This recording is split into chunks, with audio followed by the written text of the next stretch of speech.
श्री सीतारामचंद्राभ्यां नमः। महर्षि वाल्मीकि प्रणीत श्रीमद् वाल्मीकि रामायण प्रथम भाग बालकांड। 32वें सर्ग में हमने सुना ब्रह्मपुत्र कुश के 4 पुत्रों का वर्णन। सोनभद्र तटवर्ती प्रदेश को वसु की भूमि बताना। राजा कुशनाभ की 100 कन्याओं का वायुदेव के कोप से कुब्जा बन जाना। 33वें सर्ग में हम सुनेंगे राजा कुशनाभ द्वारा कन्याओं के धैर्य एवं क्षमाशीलता की प्रशंसा करना, ब्रह्मदत्त की उत्पत्ति तथा ब्रह्मदत्त के साथ कुशनाभ की कन्याओं का विवाह। विश्वामित्र मुनि श्री राम और लक्ष्मण को आगे बताते हैं।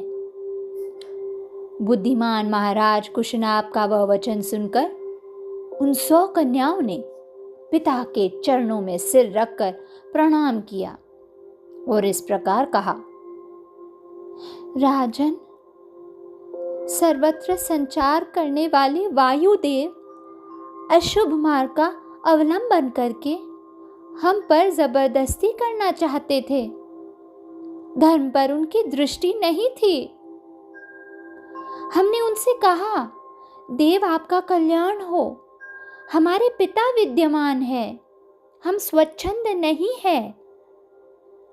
आप पिताजी के पास जाकर हमारा वरण कीजिए। यदि वे हमें आपको सौंप देंगे तो हम आपकी हो जाएंगी। परंतु उनका मन तो पाप से बंधा हुआ था। उन्होंने हमारी बात नहीं मानी।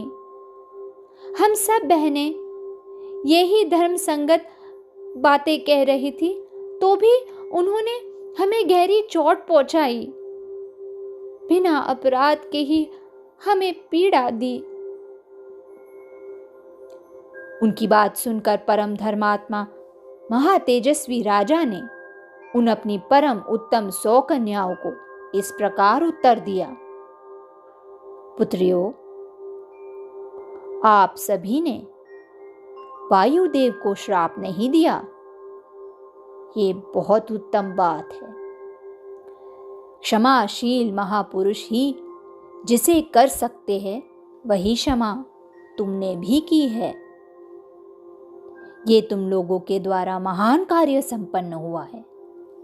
तुम सब ने एक मत होकर जो मेरे कुल की मर्यादा पर दृष्टि रखी है, काम भाव को अपने मन में स्थान नहीं दिया है, ये भी तुमने बहुत बड़ा काम किया है। स्त्री हो या पुरुष, उसके लिए क्षमा ही आभूषण है। पुत्रियों, तुम सब लोगों में समान रूप से जैसी क्षमा या सहिष्णुता है, वह विशेषता देवताओं के लिए भी दुष्कर ही है।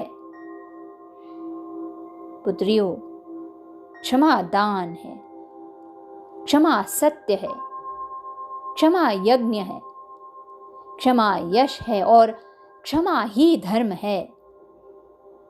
क्षमा पर भी ये संपूर्ण जगत टिका हुआ है। कुकुत्स्थकुल नंदन श्री राम देव तुल्य पराक्रमी राजा कुशनाभ ने कन्याओं से ऐसा कहकर उन्हें अंतःपुर में जाने की आज्ञा दे दी और मंत्रणा के तत्वों को जानने वाले उन नरेश ने स्वयं मंत्रियों के साथ बैठकर कन्याओं के विवाह के विषय में विचार आरंभ किया।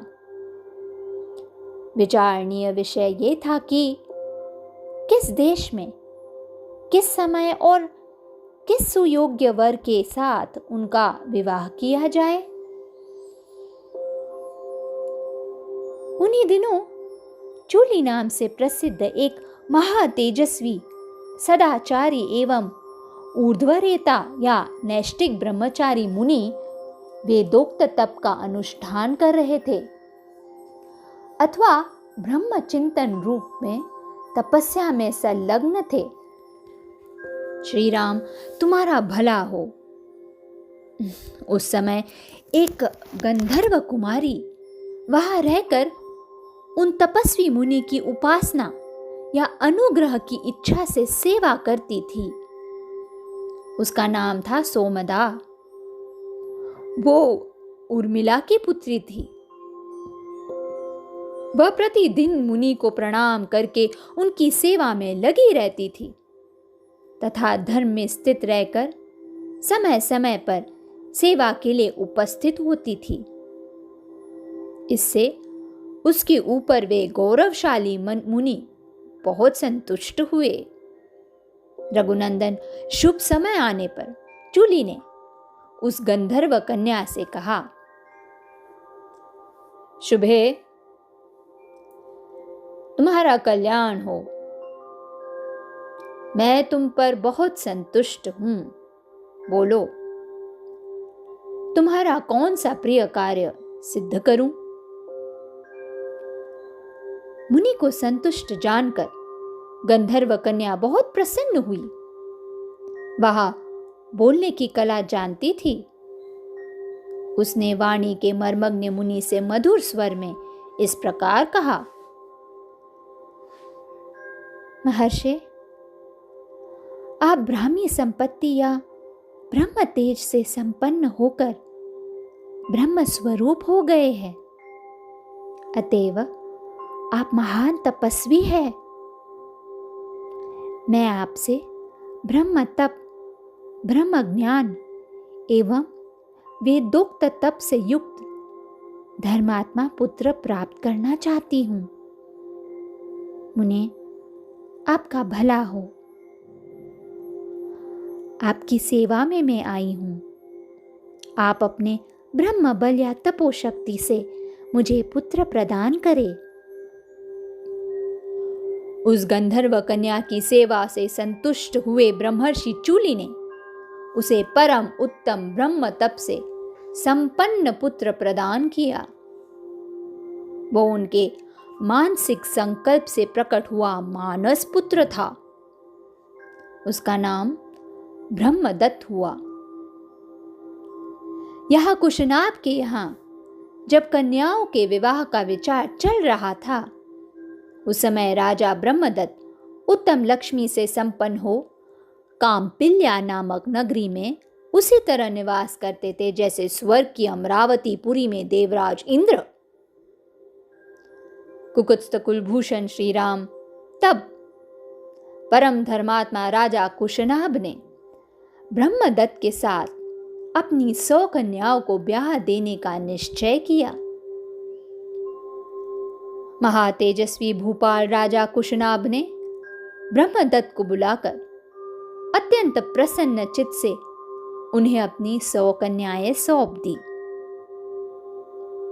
रघुनंदन, उस समय देवराज इंद्र के समान तेजस्वी पृथ्वीपति ब्रह्मदत्त ने क्रमशः उन सभी कन्याओं का पाणी ग्रहण किया। विवाह काल में उन कन्याओं के हाथों का ब्रह्मदत्त के हाथ से स्पर्श होते ही वे सब की सब कन्याएं कुब्जत्व से दोष रहित हो गई, निरोग तथा उत्तम शोभा से संपन्न प्रतीत होने लगी। वात रोग के रूप में आए हुए वायुदेव ने उन कन्याओं को छोड़ दिया। ये देख पृथ्वीपति राजा कुशनाभ बड़े प्रसन्न हुए और बारंबार हर्ष का अनुभव करने लगे। भूपाल राजा ब्रह्मदत्त का विवाह कार्य संपन्न हो जाने पर महाराज कुशनाभ ने उन्हें पत्नियों तथा पुरोहितों सहित आदर पूर्वक विदा किया।